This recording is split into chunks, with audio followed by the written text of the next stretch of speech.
I'm not an expert in brain injury, and I'm not trying to make myself an expert in brain injury, but for the last year and a half, I've been going through sort of a rush to slow down about where diagnosing and treating traumatic brain injury is.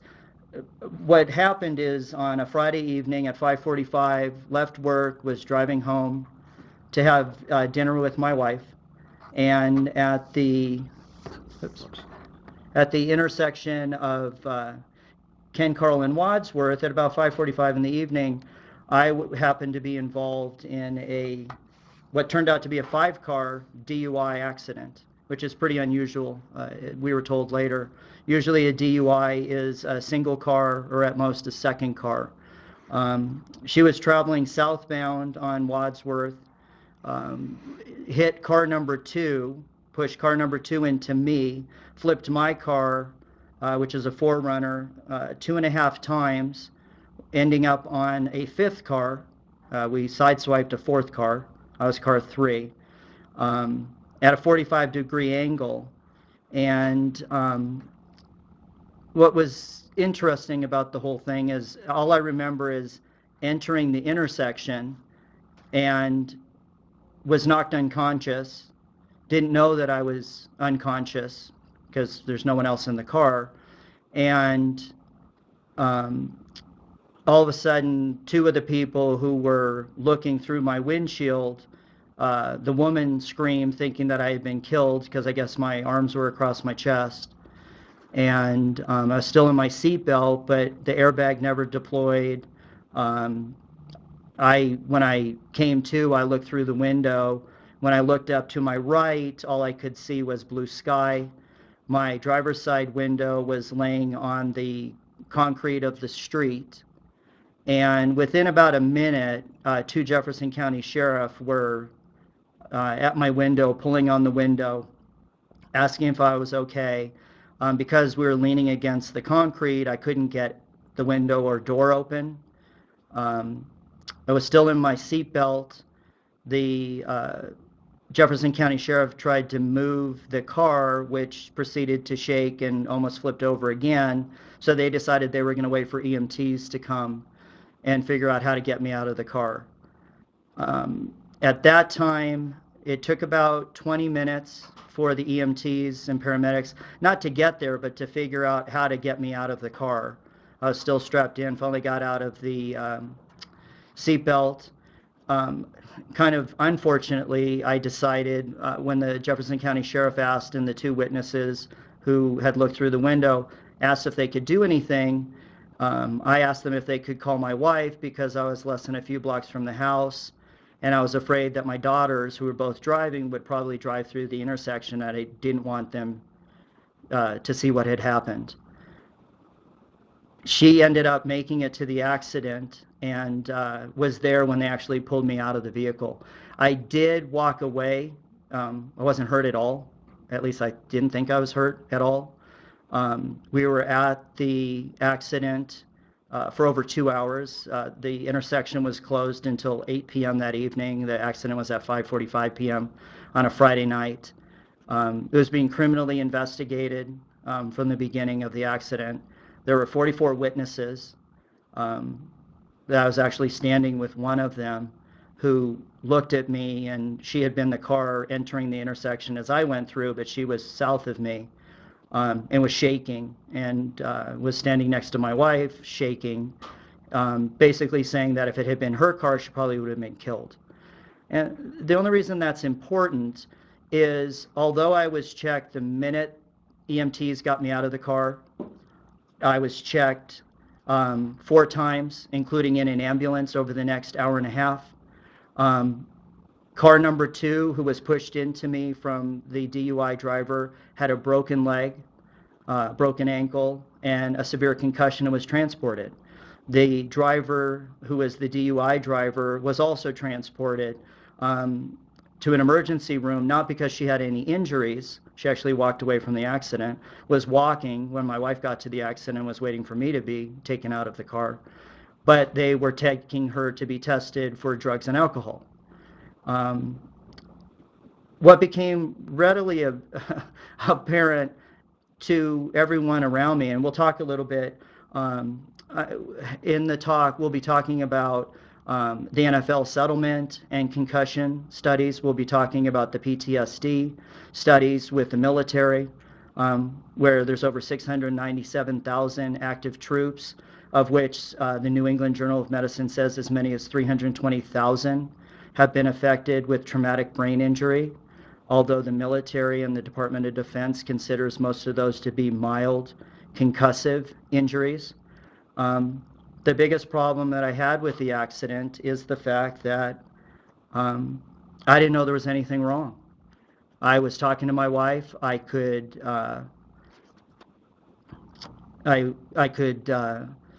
say my name, my address when they asked me, and we'll go through a list of post-concussive questions that they ask.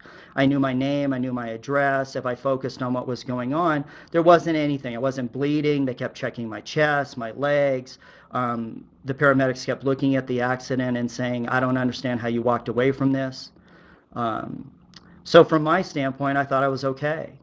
And then what happened is over the next 24 hours to 48 hours, it became pretty obvious that I wasn't okay. That evening, my father was concerned when I was finally released to go home that, you know, if I had internal bleeding or anything like that, I needed to call 911 or go to the ER. None of that ever happened. The next day, he did come over to check me and see if everything was going on. I have no memory of that, of he or my mom coming over, him checking me or anything. That was Saturday. My wife's birthday was that Sunday. I have no memory of my wife's birthday. The only thing I remember is going to IKEA with my daughter to get stuff because she was transferring to college and needed apartment stuff. And we went to IKEA, and the only thing I remember about IKEA is that I was standing along the wall with my hand out anytime anyone came near me. And we found out later that that's probably, it's the same side where the accident happened. I had no memory of the accident at all because I was knocked unconscious. I had no memory the following morning of the accident. To this day, what's the most frustrating for me is I have no memory of the accident at all. People will ask me, what did you do that you were able to walk away and survive?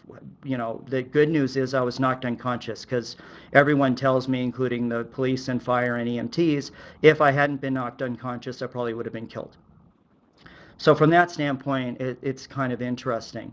One of the dilemmas with traumatic brain injury is the fact that, I'll say maybe it was denial on my part. If you have traumatic brain injury, sometimes you're the last person to know that you have traumatic brain injury. It became apparent to my daughters because I would sit on the couch away from everybody, and if things were noisy, I wasn't driving. I didn't drive for the first few days. We finally went back. I made my wife take me back to the accident so I could see where it happened. But part of the frustration was just dealing with the concept and understanding what was going on. I didn't think of it as being, quote unquote, traumatic brain injury. I thought I was a little foggy. I thought I just wasn't remembering the accident because I had been knocked out. Having said that, it became more and more obvious. And for me, I didn't know that I had a severe concussion and traumatic brain injury for another 2 or 3 weeks. What finally was empirical evidence for me that I had had a brain injury is when I filed our corporate tax return, because I do the tax returns for the corporation, and I got a very friendly letter back from the IRS telling me that they appreciated me sending the tax return, but I hadn't signed the tax return. And although that doesn't seem like a big deal, it became very obvious to me that it was a big deal because I do everything in triplicate. So I called our accountant and I said, okay, I've just got a letter from the IRS that I forgot to sign the tax return. And he goes, that's no problem. You just go back and get the copy. Let's look at it again. We can fax it to them. I go to get the copy. There's no copy. I go to get the backup copy that we take off site. There's no backup copy. And that's when I finally figured out that I had something going on that I didn't really understand. The next thing that I dealt with, and that's why I said it's rushed to slow down. The problem with traumatic brain injury is you can't be evaluated appropriately by a neuropsychologist or a psychiatrist for 4, 6, 10, 12 months. The brain after a concussion has swelling, and some of it can be severe, some of it can be mild, some of it can be moderate, it can be variations upon a theme. And when you have brain injury, it's usually the people around you that notice that things are going on. I wasn't sleeping, I was irritable, I was short with the girls, I was short with my wife, I was getting frustrated at the office because I was losing work, I was losing messages, I was losing phone calls. So from that standpoint, it's when you're a type A personality and you do everything in triplicate, and not only do you not have anything in triplicate, it's now in nothing, it's gone, and you don't know where it is. That's extremely frustrating. And after about 6 weeks, I was encouraged by Dr. Wexler. Encouragement's not the right word, that it became pretty obvious that I was suffering from a severe concussion and that I needed to at least meet with a counselor, a psychiatrist, a psychologist. I ended up meeting with a psychiatrist, an MD, who the main thing, and it was frustrating, is we'd meet for 45 minutes to an hour. He'd ask how I was doing. He'd ask me certain questions. He'd ask about remembering what happened and those types of things. But the whole evaluation for the 4 to 6 months was a monthly meeting with him for 45 minutes to an hour to decide if and when he would refer me to a neuropsychologist. And on the one hand, I wanted to be referred to a neuropsych to see if we could figure out what was going on, because it wasn't the psychiatrist's expertise. And if I had brain injury, as I kept saying to him, I can't undo the accident, but now that the accident's happened, I want to be as healthy and figure out what I can do to minimize the problems. So he was very helpful, and I appreciated all of that. And after about 6 months, he decided to refer me on to a neuropsychologist. And that still took, as everyone knows, there's rationing or extending healthcare. It's not rationing healthcare. It's everyone's busy, so they go out for months. The diagram that I put up on the screen with concussion is most of the concussions that people talk about, and I sat down with the neuropsych guy, and within 5 minutes, very simply, because he's become very busy with all of the NFL settlement injuries, so he works with the NFL, he works with hockey players and CHASA, the Colorado High School Athletic Association, so he's working with hockey players, lacrosse players, field hockey players, to see what's going on. But pretty much what he basically said to me is, we don't have to talk about very much. You were knocked unconscious, therefore you had a concussion. And if you were knocked unconscious, you probably had a severe concussion. And usually with a concussion, the angles that we show in the picture is a front, like when you're a football player and you crash into another football player's helmet, you get coup, which is the frontal picture that's showing. And then what happens with concussion is it's a coup, contra coup, which it goes front and then back. The problem with car accidents, PTSD, military injuries and things like that is they're not just a coup, contra coup, they're also a rotation forces that talks about shearing and twisting, which when you think about your brain, that's not exactly what you want to talk about, is shearing and twisting.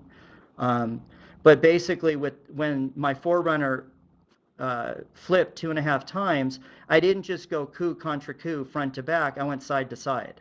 So I had bruising on the front and back of my brain, but also side to side. Not enough that there was blood pooling or hematomas or anything like that that I needed surgery, but enough that it took a while for everything to get back.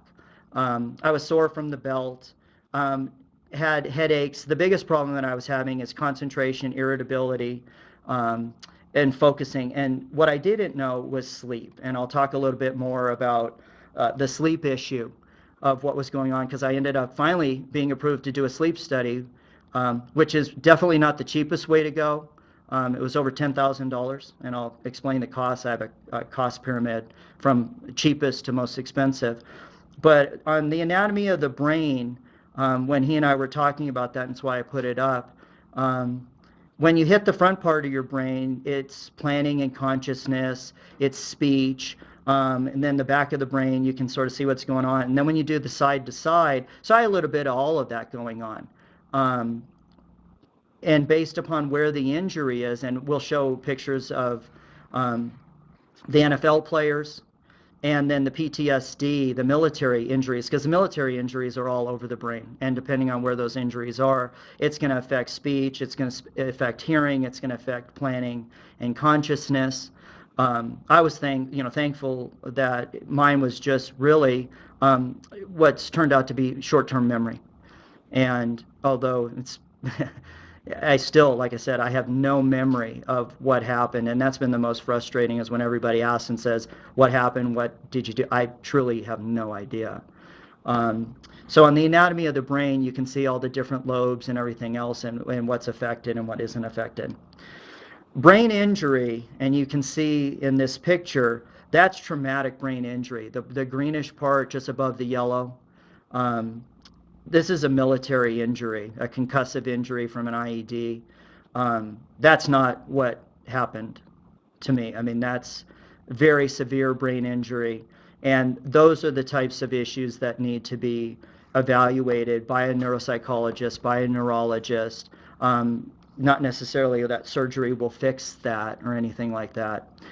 The thing that's interesting about neuropsychology and brain injury, and it's an area that, even though we work on it, part of what the neuropsych docs do are what they refer to, and you don't see it. This is something I actually went and found, because when Dr. Thwaites, who's up at the UNC and working with veterans, and he's working with football injuries and sports-related injuries and epilepsy and dementia and Alzheimer's. And it's neat. It's a new area that if you have any family members that are going through any of those things, a neuropsych evaluation might be the way to go. It's not any more expensive.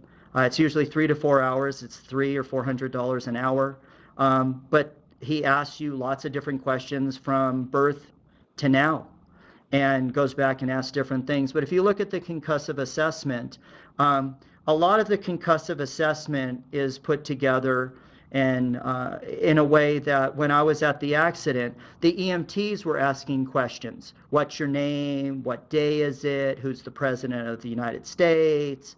What's your wife's name? Can you move your arms? Can you move your legs? Are you feeling tingling? So when you look at those types of things, you can go through, depending on what's going on, to figure out what the concussive assessment is. The problem is it's pretty superficial, and it really takes a neuropsychologist or someone to really evaluate the different things of what's going on. One of the things that's interesting about a neuropsychologist is that before you can have a sleep study, before you can have a brain MRI, before you can have a CAT scan, they evaluate what's the best direction to triage your care, not only from a cost standpoint, which I'll go in, like I said, with the cost pyramid, but also from what's going to give you the best answer. And one of the dilemmas that I ran into is I'm definitely a type A personality, but I'm a type B. I like to write, I blog, do poetry, things like that. One of the problems that I had that was the most frustrating is I felt like I was trapped inside my body for about 6 months because I wasn't able to write. And I could do numbers and I could do my day-to-day work, and I would go into the office and I could balance the day sheets, and I could run visas, and I could see patients and check them in and bill their insurance. The problem is I couldn't do any blogging. I couldn't do any books. One of the things is we had just redone our prenatal book. It was the 20-year edition, and I couldn't do any work on it for about 4 to 6 months because I just couldn't focus long enough to deal with that. So when I put up the type A and type B brain, it affects people differently with their concussive injuries, their traumatic brain injuries, because you'll have people that are very type A, and if the injury is on that end, they'll try to overcompensate with their type B. Or you'll have type B people who play music or instruments or sing or write poetry, who when they have traumatic brain injury lose that for a while. And eventually it comes back. We hope it comes back. It doesn't always come back. Okay, and I always say, this is a good-looking picture. This is now my life every night. Dr. Thwaites, after he evaluated me and everything, decided that I probably wasn't narcoleptic, probably wasn't suffering from restless leg syndrome, probably didn't have permanent brain injury. But his best assessment was, instead of doing a brain MRI, a CAT scan, any of those things to look for permanent brain injury, when I met with him twice, and it wasn't until the second time I met with him, then he made me wait another couple months to see how I was doing, see if I was getting better or worse. We tried some things, tried sleeping a little differently and things like that. He finally decided that I was a candidate for a sleep study. And this is a partial picture of what a sleep study is. But basically, the sleep studies, as I said, they run about $10,000. About half of that's a facility fee. So if you're going to end up doing it, one, you want your primary care or your internist to approve it. The second is your insurance companies will review it because it's so expensive. And the third is it's 9 hours. It usually starts about 7 in the evening, and there's prep and things that go into that. And usually by about 9 o'clock, you're starting to go through paperwork, and they're starting to put all of the electrodes and different things, because they're checking your whole body, your heart, your brain scans and everything else. And it's basically, they start you off with nothing. It was a very interesting study because after about 3 hours, she woke me up and decided to put what's referred to as a nasal mask. You can do a full mask. There's certain people with COPD.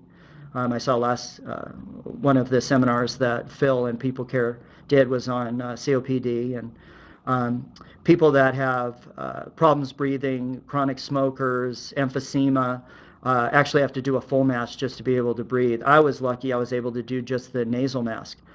Having said that, after I did the study, it was very alarming, I guess is the nicest way. I wasn't actually alarmed. It was the neuropsych and my primary care physician and my allergist and everyone, because basically what they found is that my oxygen saturation, instead of being 100%, was down to 73%, which is low enough to stop your brain and heart. So that meant that following the accident, I actually could go to sleep and die. That was kind of a rude awakening. I don't think anybody who's healthy, who wants to be told that because of an accident that they had no control over, that their oxygen saturation was low enough that it could kill them. The second thing that was very distressing, but it helped me in the long run, is that I had 100 apnea episodes, meaning in the year and a half that I've been being evaluated, I've never achieved REM sleep once until after the sleep study. That 6 hours that I finally was on the nasal mask and she was regulating the oxygen pressure to my brain and my heart and my lungs is probably the first 6 hours sleep that I had. When they did the 9-hour study, I actually went, I had 100 total apnea episodes and never got to REM sleep. So if you ever wake up and you feel exhausted or wherever, I was exhausted, I was irritable, everything based upon the brain injury, to the point that it potentially would have killed me.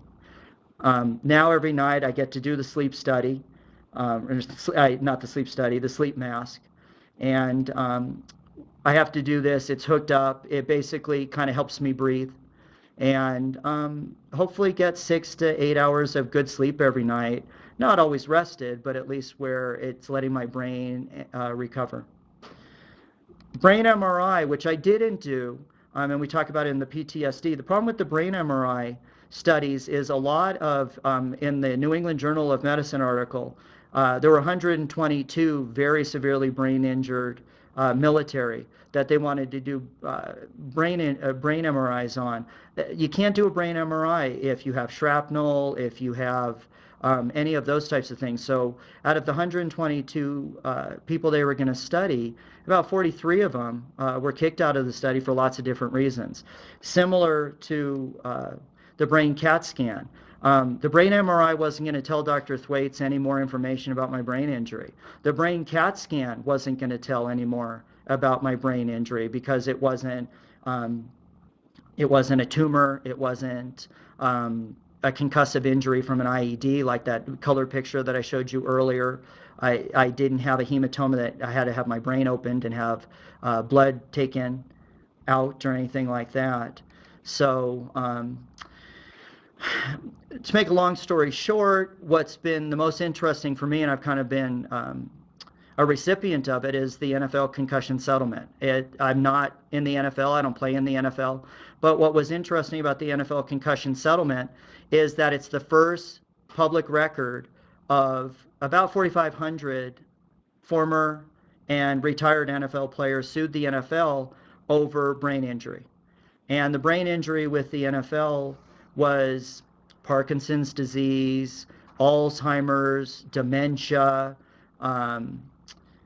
those types of issues. And why the NFL Concussion Settlement was important is that both sides agreed that there was no way for the NFL not to prove that the injuries to the players were due to the concussive recurrent concussion injuries of the violence of head-to-head combat in football. Likewise, the 4,500 plus retirees or that were suing the NFL agreed that it was pretty hard for them individually to prove that the injury had been caused by playing in the NFL.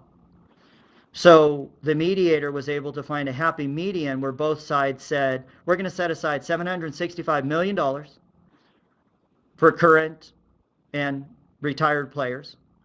There was going to be another $10 million set aside for education. Not very much when you think about how big the NFL is, but it's better than nothing. And another chunk of millions to do initial evaluations.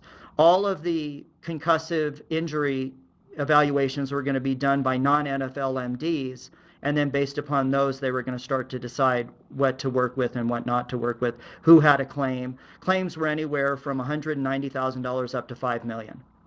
And they're supposed to be paid out for a total of 65 years. So if a player has an injury now but doesn't test positive in an exam by an MD, but 3 years from now is starting to have dementia problems, or they even threw ALS in there, which for Dr. Wexler and I thought was kind of interesting, because we started seeing about a year or two ago something that's a non-genetic ALS that was referred to as ALS-like symptoms or ALS-like syndrome. Well, ALS is a genetic abnormality that's inherited. So in theory, although if you have a history of ALS, you have an increased risk of developing it if you play football and have brain injury, it's not necessarily caused by the NFL or that brain injury. PTSD, very, very different, but really neat numbers. It was 697,000. The Department of Defense has said there's 697,000 soldiers that they studied who were part of the Persian Gulf War. Of that 697,000, about 100,000 or about 1 in 7 people coming back, males and females, because we have both represented in Afghanistan and Iraq, are coming back saying they might have PTSD, post-traumatic stress disorder, traumatic brain disorder, injury. The problem with it is, and it's been not a small issue for the military, basically in the Iraq War, 12% of the soldiers are coming back saying that they have PTSD. In Afghanistan, it's only 6%. And the difference, they say, is that in Iraq, most of it is head-to-head combat, where they had at least 1 to 2 actual firefights, IEDs, explosions, attacks, and brain injury. The general population's PTSD risk, and we're starting to see more and more of it. If you're watching the Boston trial about the Boston bombing, a lot of the people who want the trial to go on were not direct victims of the actual bombing. They were people who saw someone who was injured, saw someone who was killed, um, know someone who was injured or was killed, can't go to that area of Boston any longer because they're worried about being injured, but they weren't actually directly affected physically, but they were affected emotionally. And ever since 9/11, there's more and more discussion about the fact that PTSD is affecting more victims. A better way to put it is the people around me, since I have no memory of the accident, have actually been more affected. The woman who screamed through the windshield called me twice after the accident because she was so freaked out. The gentleman standing next to her called me 3 times that evening because he was so freaked out. One of my daughter's boyfriend's uncle actually witnessed the accident and thought the person in the 4Runner had been killed, and he was freaked out that I survived and he knew who I was. So PTSD is not necessarily just the person who's injured. Very often it's friends, family, workers, and you need to kind of listen, because I would not have gotten treatment. When you're the injured party and you have traumatic brain injury, you're the last person who thinks anything is wrong. The only reason I went and got help is because all of my loved ones, Dr. Wexler, my mom, my wife, my girls, were like, something's not right with you, you need to get seen. So that's something to pay attention to, especially with brain injury, because usually the one it happens to, that's why in the NFL now and in the military, they're actually evaluating people before they send them back out on the field. There's an independent group that's evaluating football players. The military is evaluating to see when they put them back. The biggest problem is, of all of the PTSD in both theaters, less than 4% actually go get treatment in the military. They refer to it as the Scarlet P. They're worried that if they go get treatment for PTSD, they won't be promoted, they'll be demoted, they'll be kicked out, because a Scarlet P is put on their chart and they're seen as weak or whatever. So from that standpoint, it's straying away from what the military is trying to do. But likewise, when 697,000 soldiers go over to Iraq and Afghanistan and 320,000 have mild to severe concussive injury, some of that's the nature of their job. It's an extremely hazardous, and God bless them for what they do to keep us safe, but it's an extremely hazardous career that they've chosen. Yet less than only 4% will actually go get treatment. The last thing I want to kind of touch upon is access to resources, because one of the things that Phil asked me and that other people were talking about is, $10,000 if you don't have insurance, sleep study is really not an option. The CAT scans and MRIs can run you anywhere from $800 to $6,000 depending on where you go, what facility you have, and things like that. So part of what I put down is access to resources, free or low cost. Ask a nurse. You can always go and they'll talk to you 24 hours a day. You can call them. The CDC in Atlanta, a lot of people don't know about the CDC. They're online. You can also call them. Anytime there's any outbreaks or anything, they keep track of what's going on. So if you follow Ebola, if somebody in Colorado showed up in a hospital with Ebola, the CDC takes over and works with the state. Many of the People Care Health Services clients already work with Children's or the university or DG. Those are always options. Usually Children's Hospital, which is a not-for-profit, they have nurses available 24 hours a day if you have any questions. DORA, the Department of Regulatory Agencies, is who regulates all industries. Everything from hair cutters, nail salons, restaurants, up to healthcare. So if you have any questions, you can talk to them and they can usually direct you in the right direction. We're seeing a lot more holistic approaches versus traditional healthcare. We have patients that have brain injuries or migraines or things like that who are doing acupuncture and things like that.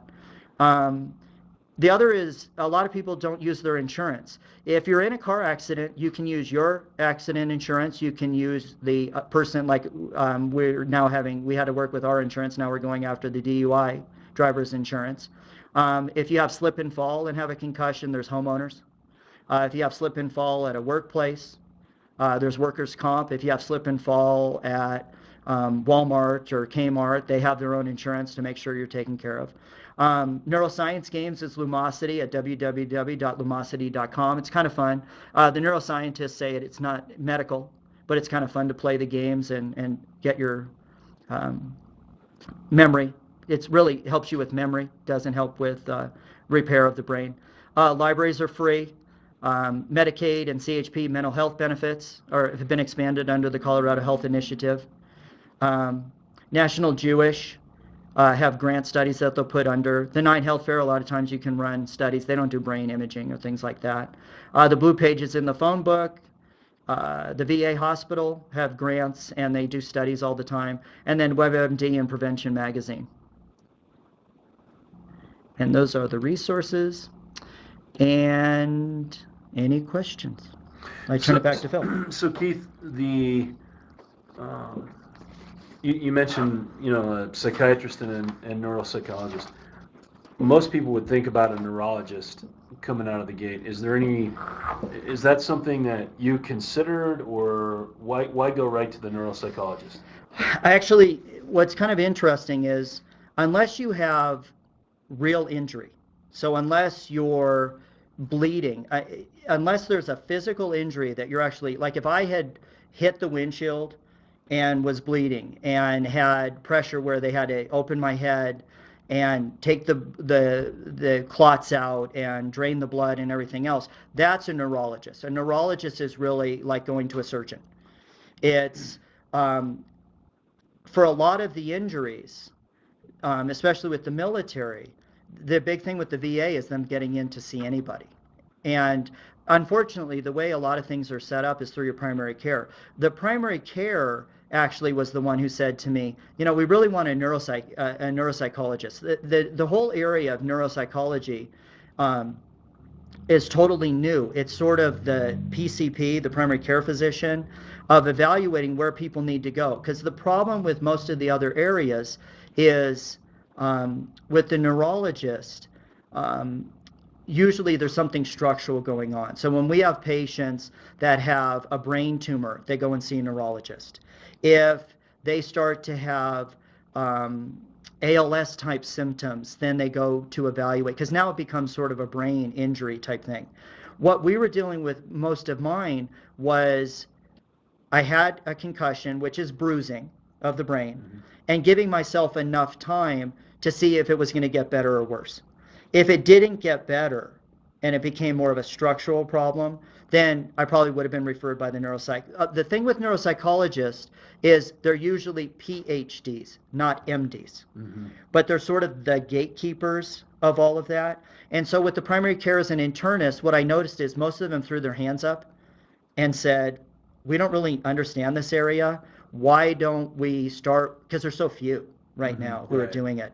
They have special training. And when I met with him, he's sort of like, why monkey with it if there's nothing? The neuropsych guy was like, it looks like we can get your sleep study and figure out. I mean, he was excited. I mean, he wasn't excited about my numbers, but he was excited that we could fix my problem just with a CPAP machine, that breathes for me versus having surgery or anything like that. But no, if I had been transported, if I was bleeding, if I had a nose injury and was bleeding, probably would have been transported to an ER, would have been evaluated by a neurologist. So the big thing nowadays, is obviously you mentioned it with kids, as far as CHASA getting involved and that kind of stuff. And from personal experience, I know I've seen with kids, they indicate that the health of the brain and the timeline for healing, it tends to be longer for kids than it is for adults. Did you hear some of the same things from the neuropsych, or? Yeah, and the bigger issue with the brain, my daughter, my other daughter has decided that she likes neuroscience. She was very disappointed I didn't get to do the CAT scan and the brain MRI because she thought it'd be cool to watch it. She wanted to see where my gray fallout areas were going to be because she's convinced I have some of those. What she said, because she's up at CU and she's studying neuroscience, one of the problems with brain injury, and we didn't really understand it before, is that depending on what part of the brain is injured and depending at what age the brain is injured, that's all you get. When you injure neurons or things like that, they don't rebuild themselves. They will redirect themselves. So when I showed you the picture of type A, type B, one of the things that's really cool, and she just came home this weekend and she goes, yeah, Dad, what's really cool is when there's a brain injury, it can't build new neurons because the neurons are destroyed. But what it does is it reaches out to other parts of the brain, kind of like a car accident, where they redirect traffic around the accident. So that's been pretty neat. The problem with the kids is they're still developing their brains. So drug use, brain injury, oxygen deprivation. It's kind of weird because we had a kid when I was growing up that fell through the ice and was submerged. The EMTs think he was submerged about 10 minutes. And his brain immediately shut down to the shock of the hypothermia. And he actually had almost a 99% recovery. So it depends in some ways where the brain injury is, what the brain, his was oxygen deprivation, but his whole system shut down, so he didn't breathe in water and didn't destroy his brain. He was actually okay. These young kids, I don't know if you saw John Madden came out and said that none of his Tiny Tot kids, because he used to coach the Tiny Tots, 6, 7, 8, 9-year-olds. He doesn't think in conjunction. He's a little at odds with the NFL because there's a lot of networks around the country where parents want to start their kids in these Tiny Tots and get them onto competitive football teams and things like that. John Madden really came out and said that he would not, what he knows now with those injuries, encourage the Tiny Tots, because the problem that you're having is you're having recurrent brain injury. So when those kids go and they hit their helmets head to head, head to head, head to head, you're getting those coup contra coups back and forth. It's led to better advances in helmets. It's led to better advances in how to hit. You hit more with your shoulder than with your helmet. But that's the theory, is that if the kids are going out there every single day and they're doing helmet to helmet, helmet to helmet, it's not so much that they're injuring their brains more than adults. It's the fact that they're continually injuring and they're still growing.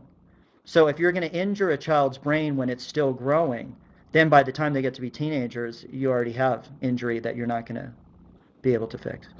So to your point about there's a small number of neuropsych out there. So let's say you're an individual on, you have Medicaid for your insurance and you are injured in say you have a slip and fall. You fall down and you crank your head on a sidewalk or something like that. What's your opinion on the next step? Should they go to their primary care? Maybe they have some of the same symptoms that you had. It's this really slight, memory issues and some of these other things. Should they go to their primary care? What's the next step of that? Because to your point, they may have a tough time as a Medicaid patient trying to get into a neuropsych guy. Yeah, and for me, even having family who's medical, my wife's a doctor of optometry, so we have access to both sides. We're in the field. Having said that, it still took me 4 to 6 months to even get a referral because the psychologist was debating whether I even needed a neuropsych exam.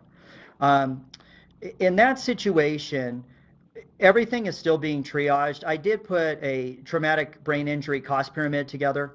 When it initially happens, the best and free is your family. Friends, family, priests, clerics, imams, rabbis, whoever, workers, co-workers, they're free. If they think something's going on, you probably need to look. Unfortunately, with the way that all of the insurance companies are set up, or fortunately, because it's all being triaged, you really have to go back through your primary care or your internist. The neuropsychologist was unable to call in the sleep study. A PhD cannot call in an MD ordered study at a hospital. They'll only take it through an MD. So even like I said, even though our family's medical, we still had to go through all of the bells and whistles. You still have to do the prior auth. I had to meet with my primary care physician, have him order the sleep study, go back through my primary care physician to refer me back to the neuropsych based upon how bad my study was. And then what he did is he said, please give me a follow-up so I know how to manage Keith, meaning my primary care and my internist.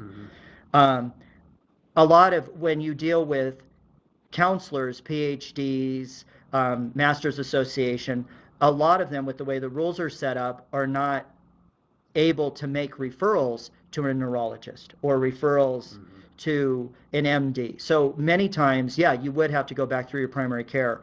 On the to give you kind of a cost ratio of what's going on, because I know cost is important for all of us. If you do friends and family, it's free. The next cost jump would be to see a counselor. In the Boston bombing, they have grief counselors. When they had the Arapahoe shooting, they had grief counselors. Those are free.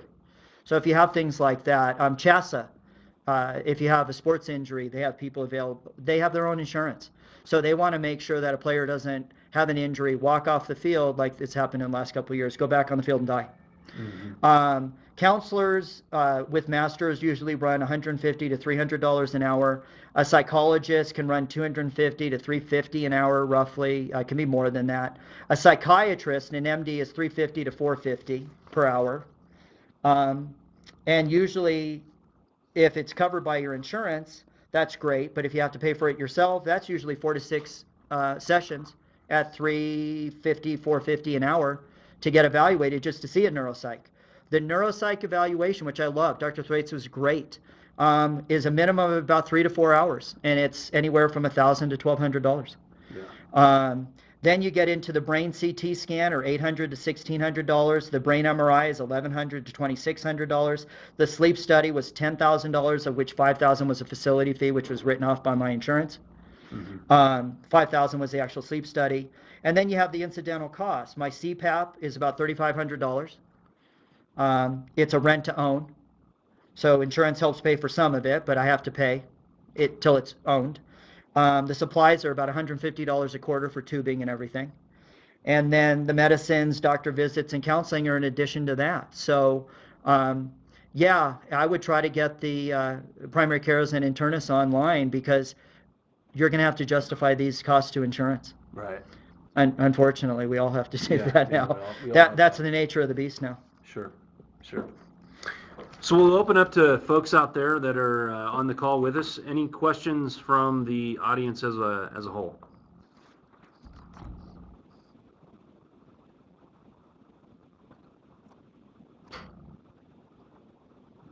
Okay, I'm not seeing anything popping here.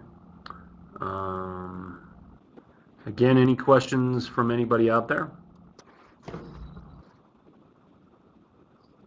You can use the chat line down on the lower left there of the screen to enter any questions that you might have.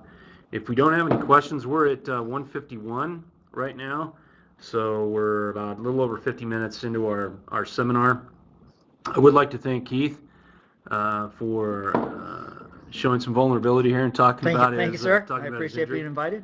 And if we don't have any questions, I'm going to go ahead and call this to a close today. Our session next month will be in April, and I will be sending out some emails associated with that. We're actually going to have a pediatric group talking about some challenges in the pediatric field. I will send out a title of that. We're waiting on some confirmation on that, but I should have something by next week. But again, these are always on the second Wednesday of the month at 1 p.m. Look forward to having everybody again, and I want to thank you. Thank you, Keith. Thank you, sir. And we'll have a great afternoon, great rest of the week, folks. Thank you.